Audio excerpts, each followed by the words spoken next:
Greetings to everyone out there in the NoDQ galaxy. Welcome to NoDQ Live here on DQ.com and the YouTube channel, youtube.com/Aaron Rift NoDQ. This is the final NoDQ Live until I'm in Chicago for Money in the Bank weekend. We have NXT TakeOver this Saturday and Money in the Bank, of course, on Sunday. NoDQ Live will be on Saturday night after Money in the Bank. I will be joined by Virtue and Stephen Osborne in person for a very special NoDQ Live right after the Money in the Bank pay-per-view, as well as NXT TakeOver Chicago. So there's something to look forward to this weekend for you Virtue fans and Stephen Osborne fans. The three amigos will be in Chicago, and it's going to be a fun time. Now, let's talk about this Smackdown Live show. TGS is in the chat room. Kayfabe Candy Ass is here. The gang's all here, so let's go ahead and get started with the video. Smackdown Live opened up with a promo, of course. We had Paige interviewing the Smackdown women participants for Money in the Bank. Tony says, greetings from the Windy City, Aaron. Are you coming to the meetup, Tony? I hope you are. Anyways, we had the four women arguing, of course, as they usually do, with the microphones and all. This led to, guess what? The Iconics coming out. They started talking trash. They started mimicking the four women in the ring. They made fun of Charlotte for losing. They made fun of Naomi and mocked her entrance, which was actually pretty funny. I did like that. That was maybe the one funny thing about this segment. Then we had Mandy Rose and Sonya Deville come out, and to my surprise, we did not have an 8-woman tag team match after the commercial break. WWE swerved us a little bit. We had Paige during the commercial break, I guess, make the 8-woman match, but for later in the show. And not only that, but there were more participants added to the match, and I will get to that here in a few minutes. I will talk about the main event segment. When we came back from the first commercial break, we had Daniel Bryan one-on-one with Shelton Benjamin.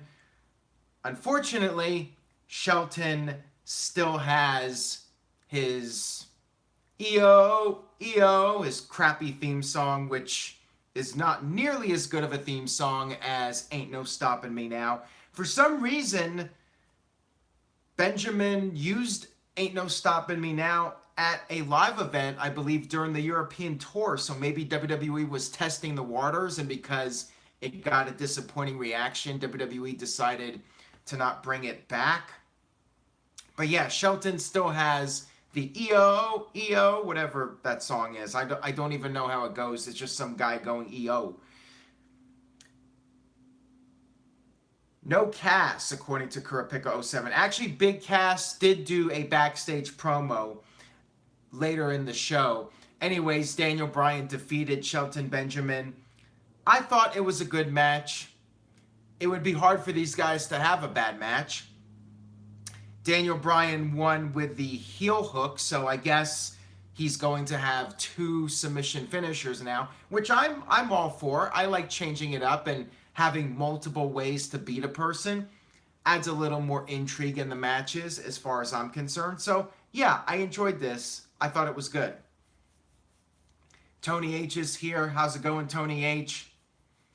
Cindy says Shelton's theme is better than the Riot Squad's theme. You know what? I'll agree with you on that one. Shelton Benjamin had a farm. EO. I don't know why I'm laughing at that, but that was funny. Marsh, are you excited for your vacation trip? Absolutely. I am very stoked for Chicago this weekend. Not so much Money in the Bank itself, but I'm looking forward to NXT. I'm looking forward to hanging out with everybody at the NoDQ.com meetup. Big Jeffrey is here with a $2 super chat donation. Smackdown was better than Raw. Have fun at Money in the Bank. I think we all pretty much agree on that SmackDown was better than Raw, as it usually is. Braden, when are you flying out? I'm flying out soon. I will be there in time for NXT, and I will be hanging out for several days. In addition to Raw and NXT, I will be checking out some of the other tourist attractions in Chicago. And of course, having some of that famous Chicago deep dish pizza, which I'm looking forward to. Timothy says, hey, Aaron from North Carolina. Ooh, somebody's ripping into Jeff. Geoff, not Jeff. Save your money so you can buy a better mic. Ooh, savage line of the night. For those of you that missed it, check out the video that Cindy and Jeffrey did with their predictions for Money in the Bank, or NXT actually, but I'm sure they'll do predictions for Money in the Bank as well. Let's move on here. We had an AJ Styles promo with Jerry Lawler, which I thought was really disappointing. This show was in Memphis, Tennessee, so yeah, Jerry Lawler was there, and I have to say, I was expecting more. It was just a brief interview segment. AJ's promo was really boring, in my opinion. He really said nothing of value, did nothing to make me hyped up for the match. When this was announced that Jerry Lawler was going to be there, I was hoping maybe Nakamura would show up and give Lawler a low blow or something. Do something with Lawler, but whatever. This was boring.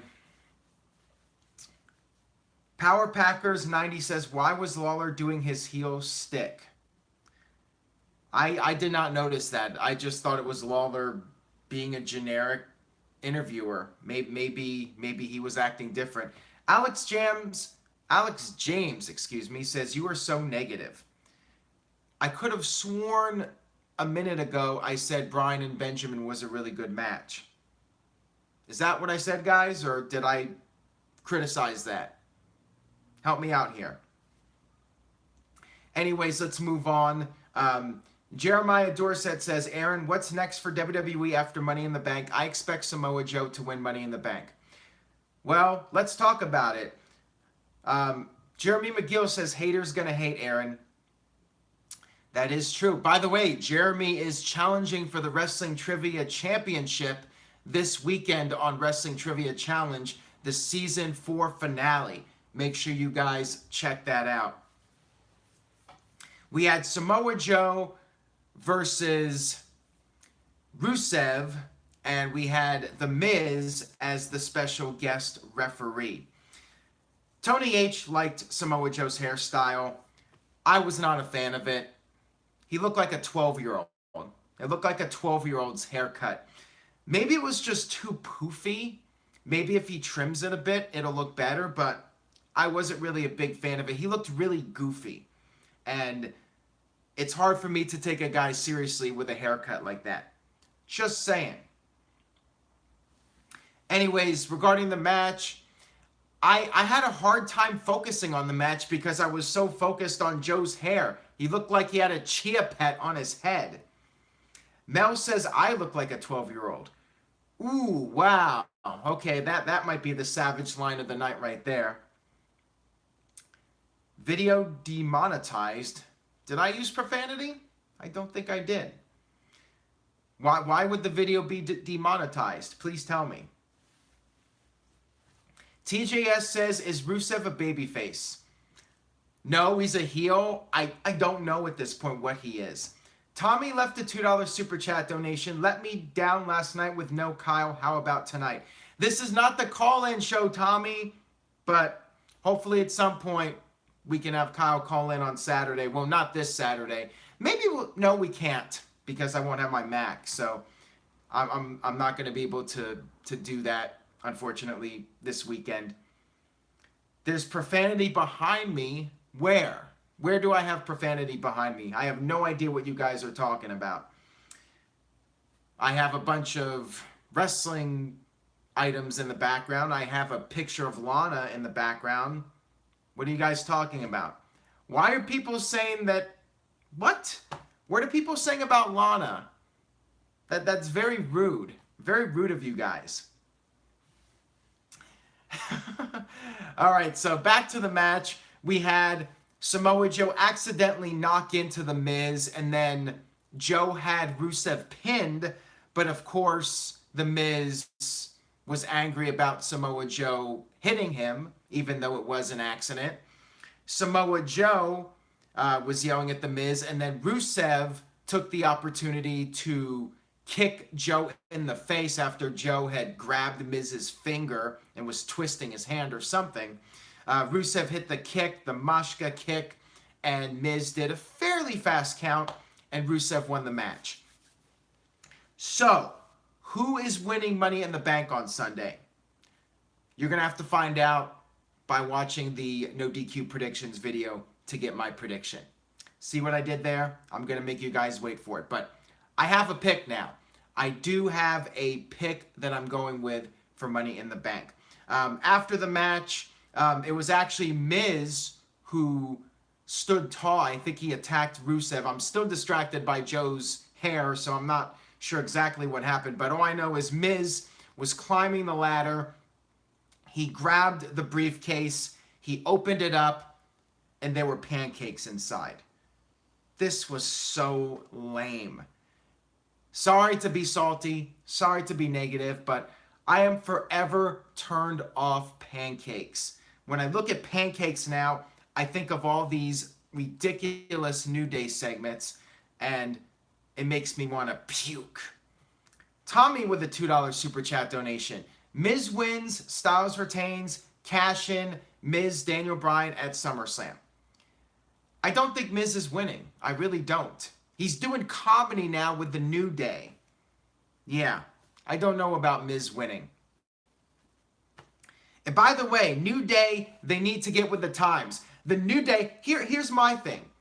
New Day has tarnished pancakes so badly that IHOP changed their name to International House of Burgers. That's how bad New Day have besmirched the good name of pancakes. Good job, New Day. Good job. Sam with a $2 super chat donation. Would Shinsuke's low blow take down Batista? You bet. The rumors and innuendo, if I may steal a line from something else to wrestle with. Apparently Batista has a big thingamajig. And yeah, it would hurt him even more than it would hurt the average person, I would think. I was hoping for a New Day Burgers segment just to be in with the times and with the current headlines, but I believe New Day pre-taped that segment several days ago, maybe last week, because they were at the E3 event in Los Angeles. They were not even there in Memphis. So maybe in 6 months, knowing WWE, how they're always behind the times, watch, in 6 months, New Day will switch to hamburgers. Tommy left another $2 super chat donation. Tommy's awesome, guys. I love this guy. IHOB, Aaron Rift Aronson? Interesting theory there. Very interesting. King Taco Bell says, IHOP got roasted by Wendy's on Twitter. That was great. I love that tweet by Wendy's. That was quite savage. What did Wendy's say? They said that they're not afraid of a place that could not even get pancakes right. That was a great line by Wendy's. Yes, Tommy is awesome. Travis W. says, are you going to review the street fight tournament between the New Day and the Elite? Probably not, but maybe somebody else can do it that's interested. Maybe Meacham can do it. Maybe Big Jeffrey can do it. Maybe Kyle can do it. Maybe Tommy and Kyle could do a video together. Tommy with a super chat donation of $2. Will attend Sunday. Can you sign the No DQ sign at NXT? Absolutely, Tony. I would be happy to sign anything you would like. Bring it. I will sign anything. I will give you a belt. I have some other merchandise that I will be happy to give out at the event, and maybe we can meet up at NXT as well. Bailey is cool sent a $2 super chat donation. Everything on SmackDown is boring except Rusev Day. Well, Rusev, Aiden English. Where was the Usos on this show, by the way? Oh, that's right. They're pretty much just forgotten about. TJS says, see you in LA. So apparently, breaking news, TJS is coming to LA for the other No DQ 20-year anniversary makeup. If you guys cannot make the Chicago one, there will be another 20-year anniversary meetup in Los Angeles Survivor Series weekend. Head over to nodq.com/LA for more on that. Tommy left a $2 super chat donation. Anytime you want to do a video, I'm in. Let's go, Kyle. You know, Tommy, with the amount of super chat donations you're sending in, you could just buy a Greyhound ticket and come to the meetup on Sunday in Chicago. Aren't you in the New York area? You're not that far away. New Jersey, New York. That's not too far from Chicago. You could make it in a day with Greyhound. Still no Sanity. I hope that after Money in the Bank, we will see Sanity and Authors of Pain again. I feel like because they were not booked for Money in the Bank, there was really no need to have them appear on television. I am hopeful that after the pay-per-view, we will see those teams appear. Anthony says, does Money in the Bank need a new music intro than the same old Money, Money, Money theme? See, I like it. I like when the pay-per-views have the same theme song every year. It brings me back to my childhood with WrestleMania having the song from the WrestleMania album, which eventually became Linda McMahon's theme song. I liked that. And I like the old stock music or whatever Jim Johnston put together that Vince McMahon would do the voiceovers over. Those were great. I have fond memories of those songs. Way better than Flow Rider, whatever crap they're using now. But let's move on here. And Snipe Rider says, what happened to the bar? Same thing. They're just in limbo right now, you know. We got to get that TV time for the team that's facing the Bludgeon Brothers, Anderson and Gallows. And people were complaining about Anderson and Gallows not getting TV time. But now they're getting TV time and people are like, what happened to the bar? That's what happens when you have too many teams. TJS says, nothing can stop me. I'm all the way up. Ali says, Aaron, include my questions in the trivia final match. I will do that, Ali. I will have a few of your questions on the finale of Wrestling Trivia Challenge, so stay tuned for that. Uh-oh, SpaghettiOs. Rift Aronson just left a $2 super chat donation. Dead or alive, I always survive. August 20th, 2018. Holy crap. Rift Aronson is still alive. I am shocked. Kayfabe Candy Ass says, suck my balls. It's the sweet one. It's the sweet one. All right, let's move on here. Jeff Hardy versus Nakamura. Decent match, but could have been better. I thought it was just okay. We had Nakamura get DQ'd. He hit a low blow on Jeff Hardy. He hit the Kinshasa and then did the 10 count. So, yeah, not much to this match. And I hate to say it, but it did nothing to get me excited for the pay-per-view. TJS shares a Coke with Virtue. Bradley shares a Coke with Jeremy. Michael shares a Coke with Travis. Gareth shares a Coke with Bryan. Hero Villain 5 shares a Coke with John. Sharing's always better when I share a Coke with you. How is that, guys? Coke should be paying me now for that. John says, Aaron, were you the kid in school that wore shirts like the one you have on now? I'm not sure what that's supposed to mean. Is that supposed to be an insult? I think I wore shirts that were far worse than this, by the way. Just really stupid shirts. I look back when I was a kid and I'm like, what was I thinking with the shirts I used to wear?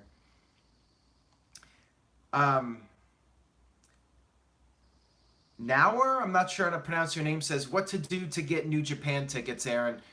Email me, nodqmisc@gmail.com if you're interested in going to the Cow Palace show and sitting with my group. nodqmisc@gmail.com. TJS says no DQ phone cases.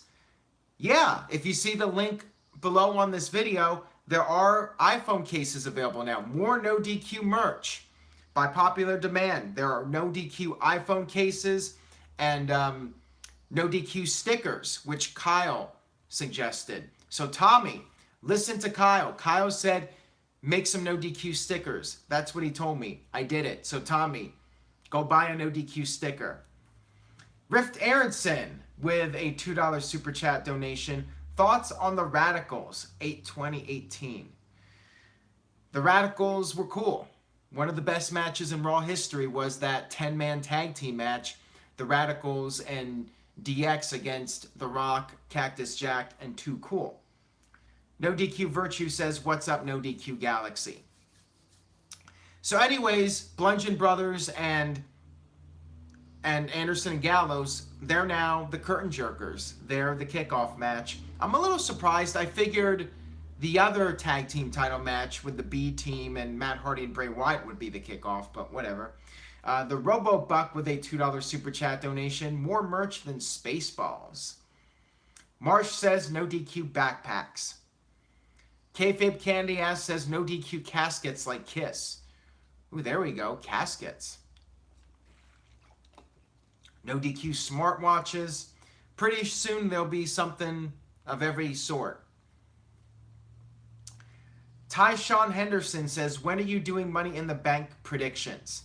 I am doing Money in the Bank predictions tonight, actually. It will be uploaded in the morning, though. So tomorrow morning, tomorrow afternoon, depending on where you live, we'll have the Money in the Bank predictions up. So anyways, let's talk about the main event of SmackDown Live, which was not Nakamura and Jeff Hardy, but the 10-women's tag team match with Asuka and Carmella added to the mix. Filler match. Wasn't really feeling it. We had Asuka tap out Carmella, which I thought was interesting. So what does that mean for Sunday? I don't think Asuka's winning the title. But again, you guys will have to wait to hear my full predictions on it. I have a theory about what's going to happen. You guys will have to wait for that.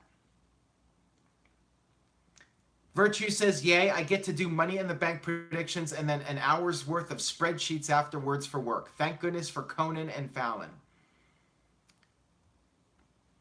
Michael Wayne says it was an alright show. Is there anything I'm missing? I know Big Cass did a promo with a reference to carnival rides and had a billboard or sign, whatever it was, with the 7 feet tall. Yeah, it was a lame promo. I actually wasn't a fan of that one. I wasn't really a big fan of SmackDown. It was better than Raw, but I don't think it was that good. I think I give SmackDown Live C. I think it was a very average SmackDown.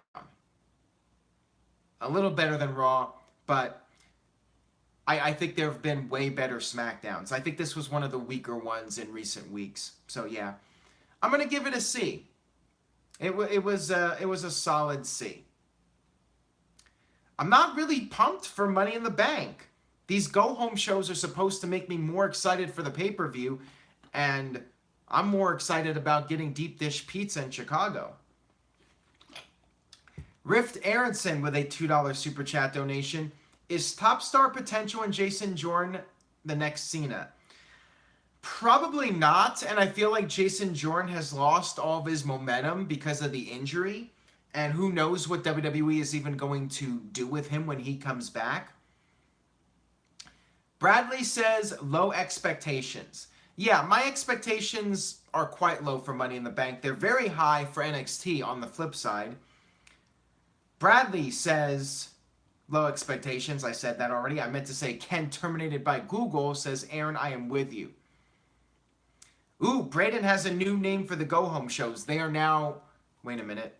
They are now slow home shows. I like it. That might catch on. Slow home shows. TB12 is Key Goat says, what is the best B pay-per-view ever? Great question. I like Unforgiven 2006. I like the Vengeance 2005 pay-per-view with the Batista Triple H Hell in a Cell. Those are the top two ones I can think of just right off the top of my head that I would recommend. And of course, if you want to count it, Money in the Bank 2011. How about Canadian Stampede in 97? That's another great one. Tony with the $2 super chat donation says, watch your camera at ASA, Allstate Arena, and bags are .7s in Chicago. Okay, I will take note of that. Thank you for that. Kayfabe Candy Ass says Backlash 2000 is a great one. Ken Terminated by Google says Backlash 2004, which I also agree on. Those are great pay-per-views to check out. I agree on Vengeance 2003 also. That was a really solid pay-per-view. That had, I think, unfortunately, I cannot remember too many of the matches. I think it was Vince and Zach Gowen, maybe. When was Vince and Stephanie? I liked that pay-per-view. Maybe that was No Mercy. Vengeance 2003. I'm trying to remember the matches for that. I seem to remember a brawl with the APA and Doink the Clown. I don't know why I remember that of all things. But which one was Vince versus Zach Gowen?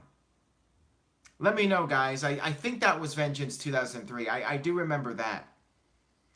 No, I did not watch the E3 press conference, John, but I am looking forward to Super Mario Party and the new Super Smash Brothers. I will definitely be picking up those games when they come out on the Switch.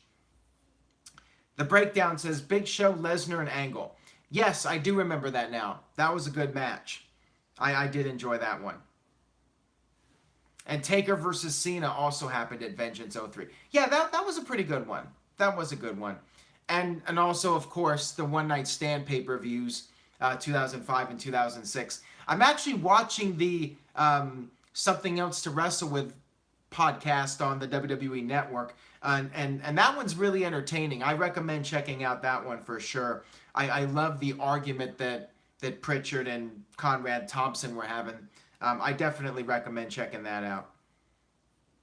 One of the best things on the network right now, quite frankly. You should definitely be checking it out if you haven't already. I'm a little late to the party. I know they've been doing the podcast for a while, but I started checking it out when it was featured on the network. Like I said, I'm not really a big audio podcast person. I will watch something if it's on the network and it's a podcast, a video podcast. So, Stone Cold's podcast, if it's on the network, I'll watch it. I was watching some of Foley's stuff. I wish WWE would do more of them. I miss Austin's podcast on the network. I guess it was a little too controversial, with Vince being on there and breaking the fourth wall, and Vince talking about Cesaro not having enough of the charisma to really make it as a top star. Yeah, they don't do Austin's anymore on the network. They haven't done any Austin ones in a while on the network. Spring Stampede 97 was one of WCW's better pay-per-views. As far as WCW pay-per-views go, definitely Spring Stampede 94 and the 1996 Great American Bash was great. And Spring Stampede 97 was good. And I did like Bash at the Beach 97 as well. Hey, Jeff Meacham is here. Better late than never. Good old JM, Jeff Meacham. Backlash 2007 is a good one, Michael. And there goes Lana. Lana has left the building for this episode. No Road Wiles, Braden. Nah. All right, guys. So I will go ahead and wrap up this edition of NoDQ Live since Lana has left us. That's the sign that it's time to call it a night. I will be back with NoDQ.com's predictions for Money in the Bank. That will be up tomorrow. We got the season finale of Wrestling Trivia Challenge. And this weekend, I will be doing NoDQ Live with Virtue and Stephen Osborne. That will be a lot of fun. Make sure you guys spread the word. And again, one last plug. NoDQ.com/Chicago. If you're in the area, come swing by and say hi. I got some championship belts and all that good stuff.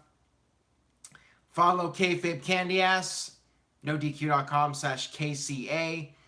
Thank you, Anthony. I hope to have safe travels to Chicago. And that's all I got for No DQ Live. Wait a minute. Hold it. Nobody leave yet. Tony Braden with a $2 super chat donation.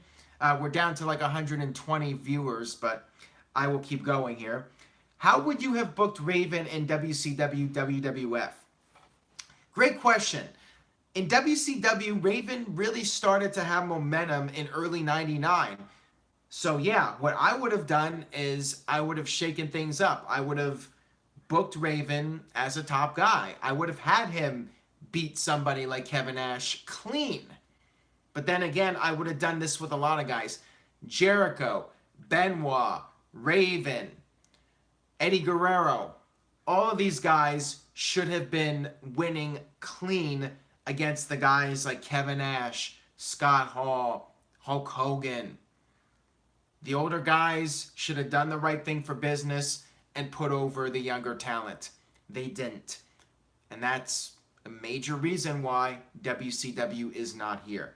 Because WCW needed to make new stars, but the old guys, they had their guaranteed contracts. They were holding on to their top spots by hook or by crook, and they did not put over the younger guys. They were not thinking of the future. They were only thinking about making money and doing what was best for them rather than doing what was best for WCW. So yeah, I would have had Raven pick up some big wins, maybe win the world title from Flair, even though turning Flair heel was a terrible idea. Flair should have never turned heel. Raven should have been pushed and maybe been the guy to take out the NWO, Hollywood, Black and White, Wolfpack, whatever it was at that point. And it should have been him beating Hogan and making a new star out of that. But no, WCW would never do that because as far as Hogan was concerned and Nash, those guys were vanilla midgets. All right, so on that note, I will go ahead and wrap up this edition of No DQ Live. Thank you all again for watching. I appreciate the support. Marshall Leonard, Flair was a face character through and through.